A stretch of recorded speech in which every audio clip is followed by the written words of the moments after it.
as you may have begun to see, all of our parts of our body are interrelated. So you may have watched a few videos recently where I discuss your belly pooch and how your posture is affected by that. Now we're going to move into your hips and pelvis, whether or not you have incontinence or pelvic organ prolapse. Any type of pelvic floor tightness can also be affected, SI joint pain. There's so many things. So what we're going to look at today is just where are you in that posture assessment? If I were to look at you, or if you were to look at yourself in the mirror, what type of pelvis positioning are you in? So two of the positions, pretty much the only two positions, I'll try to check this in, is we have anterior pelvic tilt, which is here, and posterior pelvic tilt, which is here.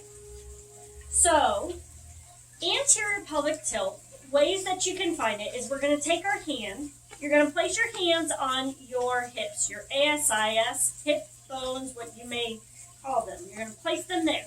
Then you're going to bring your hands together into a triangle.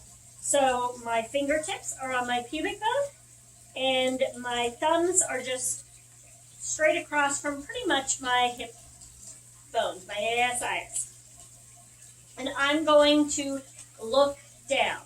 Now, if you are bustier or are unable to see your fingertips, you may need to look at yourself in a mirror. But if you can look down, you're going to see your thumbs and your fingers, and they should be stacked pretty much on top of one another if I'm looking down. Now, if you see your thumbs but can't see your fingers, you probably have this anterior pelvic tilt. You also may notice that your knees hyperextend. You hyperextend into your knees. You have this tilt here. You may deal with diastasis recti, split abs. You may deal with a lot of low back tension. So that is an anterior pelvic tilt. The opposite of that is a posterior pelvic tilt. And that is where I see my fingers are out in front of my thumbs. And with a posterior pelvic tilt, you may deal with the mom bottom. So if your behind has disappeared, so to speak, that's usually a posterior pelvic tilt situation. Pelvic organ prolapse might be. It could be either way, but that's another one. So what I want you to do today is I just want you to take a minute to assess. Assess what you are.